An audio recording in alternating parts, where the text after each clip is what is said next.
नमस्कार, बहुत स्वागत है आपका। मैं हूं आपके साथ नेहा दुबे। छत्तीसगढ़ के मुख्यमंत्री विष्णुदेव साय बुधवार को दिल्ली दौरे पर हैं। यहां उनकी मुलाकात पार्टी के वरिष्ठ नेता और केंद्रीय मंत्री जेपी नड्डा सहित दूसरे केंद्रीय मंत्रियों से होगी और इस दौरान वो राज्य को आर्थिक सहयोग देने की भी अपील कर सकते हैं। दिल्ली रवाना होने से पहले रायपुर में उन्होंने मीडिया को संबोधित किया। संबोधन में उन्होंने कई मुद्दों पर खुलकर अपनी बातों को रखा। उन्होंने कहा कि मैं और डिप्टी सीएम विजय शर्मा दिल्ली जा रहे हैं। मैं यहां पर कई केंद्रीय मंत्रियों से मुलाकात होगी और माना जा रहा है कि दिल्ली दौरे के दौरान वो मंत्रिमंडल विस्तार पर भी चर्चा कर सकते हैं। छत्तीसगढ़ सरकार को पूर्ण अनुमति दे दी है देव और अन्य क्षेत्र में, ये काफी विवाद था और अंततः आप लोगों ने अनुमति दे दी है। नहीं, ऐसी कोई बात नहीं है, ऐसा कुछ भी नहीं हुआ अपने तरफ से। उसके लिए धन्यवाद दिया है सर आपको भजनलाल शर्मा जी ने। हाँ, शायद गलती से हो गई होगी उनकी तरफ से। जम्मू कश्मीर में हाँ, वो तो वादा था हमारे माननीय प्रधानमंत्री जी का भी चुनाव प्रचार के दौरान कि भारतीय जनता पार्टी की सरकार बनेगी तो सीबीआई के द्वारा जो पीएससी में घोटाले हुए हैं उसकी जांच होगी और वो जांच प्रारंभ हो गई। जम्मू कश्मीर में जो जवान शहीद हुए, पीएम ने कहा था घर में घुस के मारेंगे, अब क्या हो रहा है? वो तो दुनिया देख रही है किस तरह से घर में घुस के मारे हैं, कैसे सर्जिकल स्ट्राइक किए हैं, जैसे एयर स्ट्राइक किए हैं। छत्तीसगढ़ सरकार ने 2047 तक छत्तीसगढ़ को विकसित राज्य बनाने का संकल्प लिया है। मुख्यमंत्री विष्णुदेव साय ने कहा है कि राज्य स्थापना दिवस पर 1 नवंबर को छत्तीसगढ़ विजन 2047 जनता को समर्पित किया जाएगा और इसी दिन राज्य की नई औद्योगिक नीति 2024-29 भी जारी होगी। अधिकारियों ने बताया कि साय मंगलवार को यहां न्यू सर्किट हाउस में छत्तीसगढ़ विजन 2047 तैयार करने के लिए राज्य नीति आयोग द्वारा आयोजित मोर सपना मोर विकसित छत्तीसगढ़ राज्य स्तरीय संवाद कार्यक्रम को संबोधित कर रहे थे। मुख्यमंत्री विष्णुदेव साय ने कहा कि विकसित छत्तीसगढ़ बनाने के लिए विजन डॉक्यूमेंट सभी की भागीदारी से तैयार किया जा रहा है। प्रधानमंत्री नरेंद्र मोदी ने वर्ष 2047 तक भारत को विकसित देश बनाने का संकल्प लिया है और इसे पूरा करने के लिए हम विकसित छत्तीसगढ़ का निर्माण करेंगे। देश के यशस्वी प्रधानमंत्री श्री नरेंद्र मोदी जी का संकल्प है कि 2047 तक देश को विकसित भारत के रूप में खड़ा कर रहे हैं और उसी निमित्त हम लोग भी विकसित छत्तीसगढ़ अपने प्रदेश को खड़ा करना चाहते हैं और इसके लिए अमृतकाल विजन छत्तीसगढ़ 2047 तैयार कर रहे हैं। इसको 1 नवंबर छत्तीसगढ़ के स्थापना दिवस के दिन प्रदेशवासियों के समक्ष रखेंगे। तो इसके लिए सभी वर्गों का सलाह ले रहे हैं और आज यहाँ पर रायपुर में था, इसके बाद और भी कई स्तर में उनका परामर्श लेंगे। आज यहाँ पर विशेषकर हमारे छत्तीसगढ़ के पूरे प्रदेश भर से किसान एकत्रित हुए थे, युवा एकत्रित हुए थे, मातृशक्ति माताएं बहनें एकत्रित हुई थी और प्रबुद्धजन एकत्रित हुए थे।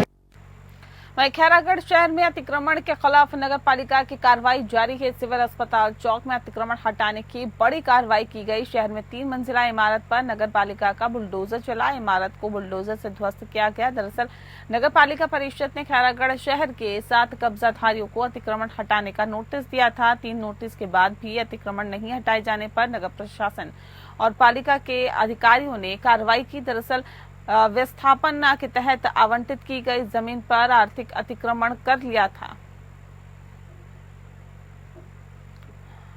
तो बता दें आपको, 3 मंजिला इमारत पर नगर पालिका का बुलडोजर चला और खैरागढ़ शहर का पूरा मामला अतिक्रमण के खिलाफ नगर पालिका की कार्रवाई जारी है। सिविल अस्पताल चौक में अतिक्रमण हटाने की बड़ी कार्रवाई की गई है। शहर में 3 मंजिला इमारत पर नगर पालिका का बुलडोजर चला है। इमारत को बुलडोजर से ध्वस्त किया गया और नगर पालिका परिषद ने खैरागढ़ शहर के 7 कब्जाधारियों को अतिक्रमण हटाने का नोटिस दिया था। दरअसल आपको बता दें कि अतिक्रमण को लेकर कार्रवाई लगातार चल रही है। 7 कब्जाधारियों को अतिक्रमण हटाने का नोटिस दिया गया था।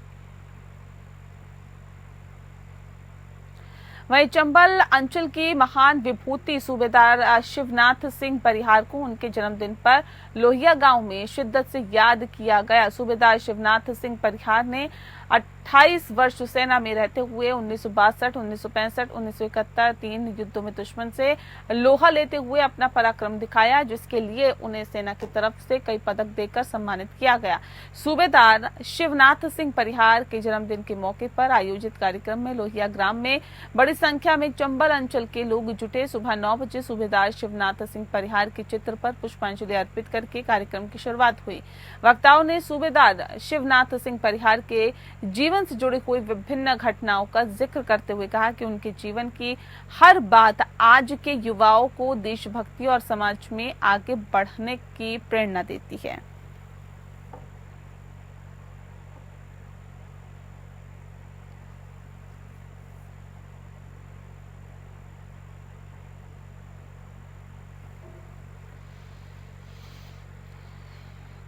बुधनी मिदघाट के पास तीसरी लाइन में ट्रेन से कटकर एक बाघ के शावक की मौत हो गई, जबकि 2 शावक गंभीर रूप से घायल हो गए हैं। घायल शावकों के इलाज के लिए भोपाल से आई रेस्क्यू टीम ले जाने की सोमवार से ही लगी हुई थी, लेकिन बाघिन शावकों के पास ही बैठी रही। पूरी रात बाघिन बच्चों के पास बैठी रही, जिसके चलते सोमवार से मंगलवार दोपहर तक रेस्क्यू नहीं हो सका।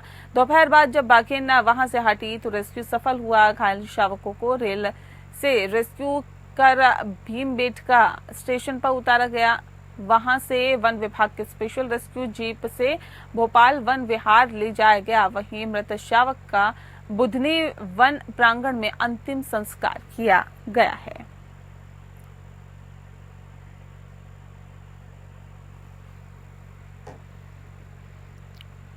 वहीं मुख्यमंत्री नीतीश कुमार ने बिहार संग्रहालय और पटना संग्रहालय को जोड़ने वाले निर्माणाधीन टनल का निरीक्षण किया है और साथ ही निर्माण कार्य तेजी से पूर्ण करने का निर्देश दिया है।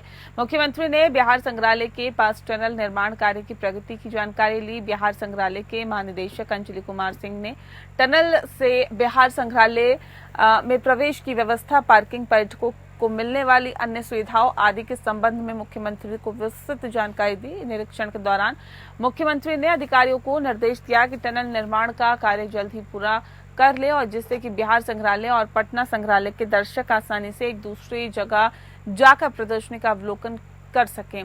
बिहार संग्रहालय अंतर्राष्ट्रीय स्तर पर बनाया गया। पटना संग्रहालय और बिहार संग्रहालय में बड़ी संख्या में पर्यटक रहते हैं और आते रहते हैं। पटना संग्रहालय का विस्तारीकरण और उन्नयन कार्य बेहतर ढंग से किया जा रहा है। पटना संग्रहालय और बिहार संग्रहालय के बीच टनल निर्माण कार्य पूर्ण होने से पर्यटकों की संख्या और बढ़ेगी। पर्यटकों की संख्या को देखते हुए पार्किंग और अन्य सुविधाओं की समुचित व्यवस्था करें। आसपास के क्षेत्र में वृक्षारोपण कराएं ताकि क्षेत्र हरा भरा और आकर्षण दिखे। इसके बाद मुख्यमंत्री ने पटना संग्रहालय एवं उसके विस्तारीकरण कार्य का भी जायजा लिया।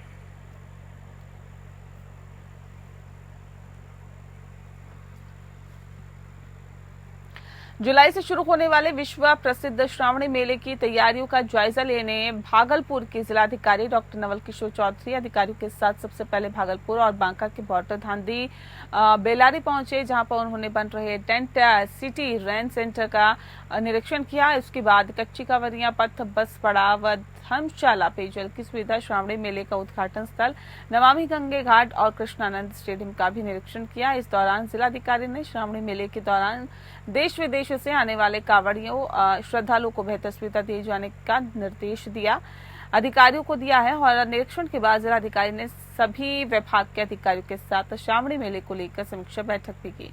इस दौरान जिलाधिकारी ने सभी विभाग के अधिकारियों को समय से पहले सभी तैयारियां पूरी कर लेने के दिशा निर्देश भी दिए।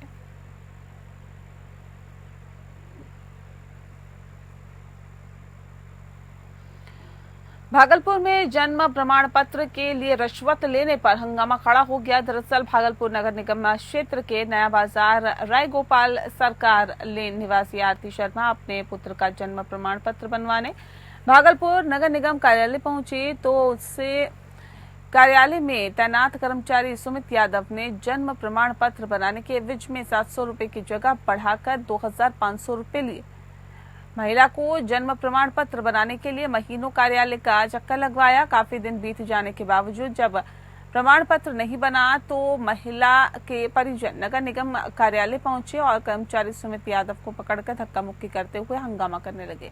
हंगामा बढ़ता देखा नगर निगम के कर्मचारियों ने एक दिन के भीतर जन्म प्रमाण पत्र निर्गत करने का भरोसा दिलाते हुए हंगामा कर रहे लोगों को वापस भेजा। झारखंड विधानसभा चुनाव से ठीक पहले बीजेपी ने अपने तेवर आक्रामक कर लिए हैं। बीजेपी का दावा है कि विधानसभा के संवेदनशील और अति संवेदनशील बूथों पर जनसंख्या में अप्रत्याशित वृद्धि हुई है।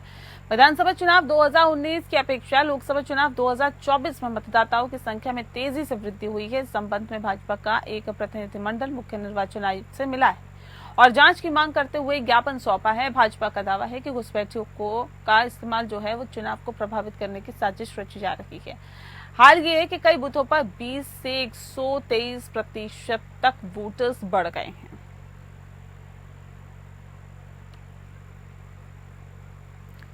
इटकी प्रखंड की नाबालिग बच्ची के साथ घटी सामूहिक दुष्कर्म की घटना को लेकर बीजेपी प्रदेश महिला मोर्चा की अध्यक्ष आरती सिंह ने अपने पदाधिकारियों के साथ रिम्स हॉस्पिटल पहुंचकर नाबालिग पीड़िता और उसके परिजनों से मिली है और पीड़िता के साथ हुए सामूहिक दुष्कर्म की घटना से अवगत हुई है। पीड़िता 7 जुलाई को रथ मेला स्कूटी से घूमने आई थी। उसके वापस लौटने के क्रम में उसके साथ सामूहिक बलात्कार की घटना को अंजाम दिया और इसके लिए बीजेपी महिला मोर्चा ने पीड़िता को न्याय दिलाने के लिए कड़ी से कड़ी सजा देने की मांग की है। मोर्चा के प्रदेश अध्यक्ष आरती सिंह ने पीड़ित को न्याय दिलाने और प्रदेश में कानून व्यवस्था पर भी सवाल खड़ा किया है। उन्होंने कहा कि प्रदेश की सरकार आदिवासी होते हुए भी आदिवासी बहु बेटियों की सुरक्षा नहीं दे पाई है और झारखंड में हर रोज हो रहे नाबालिग महिलाओं के साथ अत्याचार, शोषण और दुष्कर्म की घटनाएं घट रही है और यहाँ की सरकार और प्रशासन आरोपियों को बचाने में लगी हुई है। ऐसी सरकार को उखाड़ फेंकने की जरूरत है।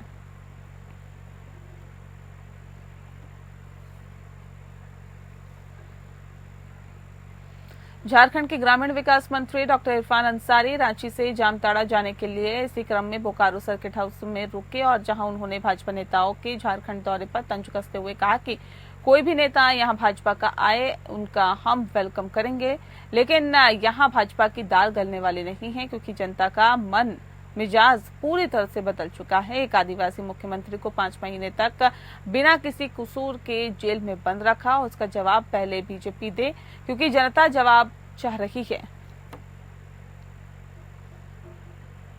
उनको ये मालूम है कि उनकी दाल अब यहाँ नहीं गलेगी।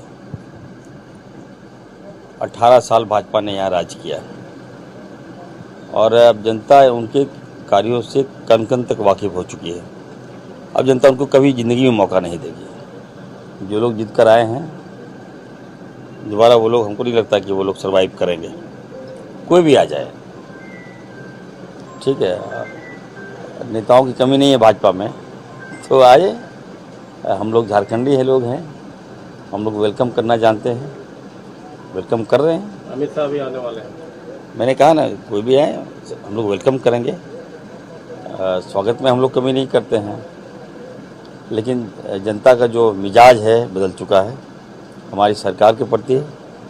और एक आदिवासी मुख्यमंत्री को आपने 5 महीना जेल में भर दिया, क्या कसूर था? मैं जानना चाहता हूँ बीजेपी के नेताओं से। वहीं धनबाद में एकीकृत अखिल भारतीय पटेल सेवा संघ की ओर से आयोजित मिलन समारोह में समाज के लोगों ने आज सू पार्टी की सदस्यता ग्रहण की है। उन सभी का सुदेश महतो ने अभिनंदन किया है। समारोह में एक स्वर से सुदेश महतो को आने वाले चुनाव में झारखंड का मुख्यमंत्री बनाने का संकल्प लिया गया। इस दौरान आजसू अध्यक्ष सुदेश महतो ने हेमंत सोरेन सरकार पर जमकर निशाना साधा। उन्होंने आरोप लगाया कि झारखंड में चल रही कांग्रेस, जेएमएम और आरजेडी की सरकार, जो गठबंधन की सरकार है, ने अपने कार्यकाल के 4.5 साल में इस राज्य के अंदर ट्रांसफर पोस्टिंग और ट्रांसपोर्टिंग को उद्योग की तरह चलाया है। कांग्रेस, जेएमएम और आरजेडी जिनकी पृष्ठभूमि ही झारखंड विरोधी रही है और आज वे झारखंड में सरकार चला रही हैं। इस सरकार के अब कुछ ही दिन शेष बचे हुए हैं। अब झारखंड की जनता उनसे पूछ रही है कि बेरोजगार नौजवानों को प्रतिवर्ष 5 लाख नौकरियां देने, बेरोजगारी भत्ता देने और ऐसे में तमाम वायदे जो सरकार से ने जनता से किए थे, उन वायदों का आखिर हुआ तो हुआ क्या?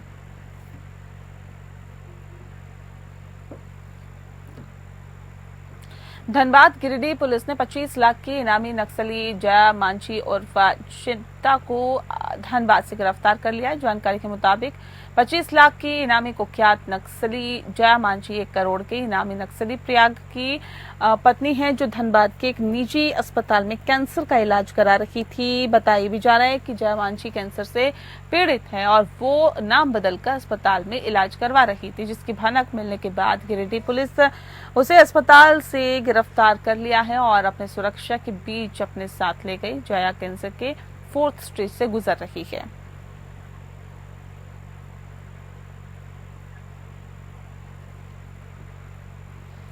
धनबाद जिले के झरिया थाना क्षेत्र के धनबाद सिंधरी रोड पर सुबह मुहर्रम जुलूस के दौरान विवाद हो गया और विवाद मारपीट और पत्थरबाजी में तब्दील हो गया। घटना की सूचना पर झरिया थाने की पुलिस सहित आसपास के कई थाने की पुलिस मौके पर पहुंची और स्थिति को नियंत्रण करने में जुटी हुई है। दोनों तरफ से हुए पत्थरबाजी की घटना में आधा दर्जन से ज्यादा लोग घायल हो गए हैं और किसी के सर में तो किसी के हाथ पैर में चोट आई है। सभी का स्थानीय अस्पताल में इलाज चल रहा है। घटना की सूचना पर एसडीपीओ सिंधरी भूपेंद्र कुमार रावत मौके पर पहुंचे और लोगों को शांत कराया।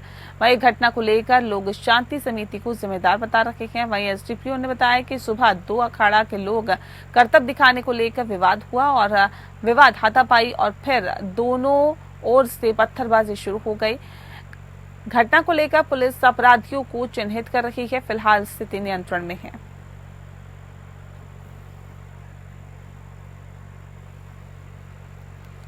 गढ़वा हाईवे सड़क पर जाटा 4 लेन क्रॉसिंग के पास पिकअप और टेम्पो की टक्कर में टेम्पो पर सवार स्कूली 2 बच्चों की मौत हो गई है और मृतक जाटा गांव के रहने वाले थे। और बता दें आपको, इस घटना में 4 छात्र घायल हो गए और घटना के संबंध में बताया गया है कि सभी स्कूली छात्र आर.एन. टैगोर स्कूल में पढ़ते हैं और टेम्पो पर सवार होकर स्कूल छुट्टी होने के बाद अपने घर जा रहे थे। इस बीच जाटा हाईवे क्रॉसिंग के पास तेज रफ्तार से आ रही एक पिकअप ने टेम्पो को अपने चपेट में ले लिया और जिससे घटनास्थल पर ही 2 बच्चों की मौत हो गई है। बाकी घायल छात्र को इलाज के लिए अस्पताल में भर्ती कराया गया है, जहां पर दीपांकर मेहता और उदय राम की स्थिति गंभीर बनी हुई है और डॉक्टर्स ने प्राथमिक उपचार के बाद बेहतर इलाज के लिए रांची रेफर कर दिया है। इधर घटना के बाद आक्रोशित लोग सड़क को जाम कर दिया है और लोगों का कहना है कि जाटा हाईवे सड़क के पास इससे पहले भी दुर्घटना में मौत हुई है। हम सभी का जाटा हाईवे पर अंडरपास रोड बनाने को लेकर मांग कर रहे हैं और घटना के बाद आक्रोशित लोगों ने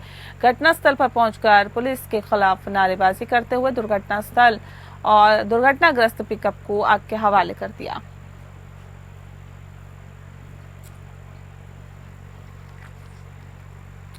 गढ़वा थाना क्षेत्र के छतरपुर गांव में एक बच्चे के गायब होने पर आक्रोशित परिजनों ने जमकर हंगामा किया और उसी दौरान आक्रोशित ग्रामीणों ने छतरपुर में स्थित विजय कंस्ट्रक्शन के कैंप पर भी हमला कर दिया।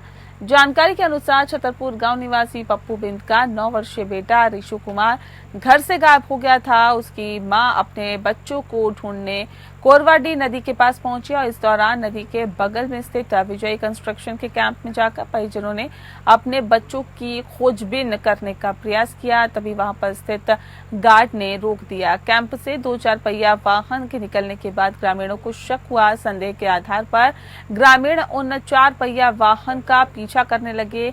वहां से कुछ आपत्तिजनक वस्तु मिलने पर ग्रामीणों को शंका हुई और उस वाहन से बच्चे को चुरा कर ले गया।